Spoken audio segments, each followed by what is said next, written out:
Nikisalia huko Emuru wa Dikirr ni kwamba Rais William Ruto ameagiza Wizara ya Ardhi na Nyumba kubadili jina la mradi wa nyumba za bei nafuu la Shauri Moyo iliyoko jijini Nairobi na kuitwa mtaa wa Johana Ng'eno Boma Yangu kwa heshima ya aliyekuwa mbunge wa Emuru wa Dikirr Johana Ng'eno aliyefariki katika ajali ya ndege wiki iliyopita. Akizungumza wakati wa ibada ya mazishi ya mbunge huyo pamoja na waathiriwa wengine 4 katika shule ya msingi ya Emuru wa Dikirr, Rais Ruto amesema uamuzi huo umefuatia mapendekezo ya wanachama wa kamati ya idara ya bunge la kitaifa inayoshughulikia masuala ya nyumba, mipango ya miji na kazi za umma ambayo ilikuwa ikiongozwa na mbunge huyo. Isaac Musyoka anatuarifu zaidi. Hafla ya mazishi ya aliyekuwa mbunge wa Emuru wa Dikirr Johana Ng'eno pamoja na wanga wa ajali ya ndege iliyoandaliwa eneo bunge hilo iliwavutia waombolezaji kutoka sehemu tofauti nchini, viongozi serikalini na hata upande wa upinzani. Ojana wewe. Rais William Ruto akimtaja Ng'eno kama nguzo kuu katika kufanikisha mradi wa ujenzi wa nyumba za bei nafuu kwa kuwa kiongozi dhabiti kama mwenyekiti wa kamati ya bunge ujenzi licha ya vikwazo na upinzani mkali uliokuwepo. Kwa sababu Johana Ng'eno alikuwa chairman ambaye alihakikisha ya kwamba tumefaulu katika mpango ya housing. Mambo tumejaribu kwa miaka 30 hatujafaulu. Leo tumefaulu. Mambo ya housing ilikuwa ni kazi ngumu. Watu wengi hawangewezana naye. Tumekuwa na maandamano, housing levy iko shida, tumeenda kotini, tumepelekwa sijui wapi, na ulikuwa unahitaji chairman mtu firm. Kuna watu wengi waliniambia wachana na mambo ya housing. Wachana na maneno ya housing levy.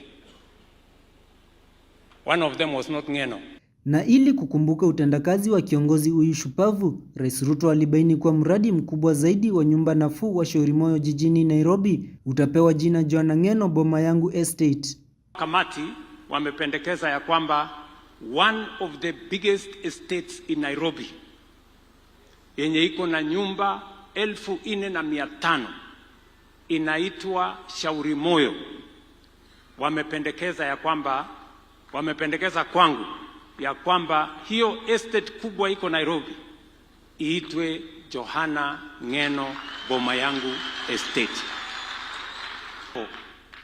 I am directing the Ministry of Housing to rename Shauri Moyo Housing Estate to Johana Ng'eno Housing Estate in the city of Nairobi, kwa heshima ya kazi ya ujenzi wa manyumba. Gavana wa kaunti ya Narok Patrick Ole Ntutu aliyepia mke wa Johana akitaka serikali kujumuisha familia katika kikosi kitakachoendeleza uchunguzi wa ajali iliyosababisha kifo chake ili waridhike na uchunguzi ule. Kwa sababu hiyo accident ilifanyika, tunaomba ichunguzwe ni nini ilifanyika, na pia tuwe na mtu mmoja kama inawezekana, sijui kama sheria if the law will allow, ya kwamba we include one of the person ama one person kutoka Emuru wa Dikirr, ili wanapofanya hiyo uchunguzi tujue ya kwamba we have cleared the air, ili kila mtu aridhike kwa moyo yake ya kwamba yale yamefanyika ilikuwa ni accident.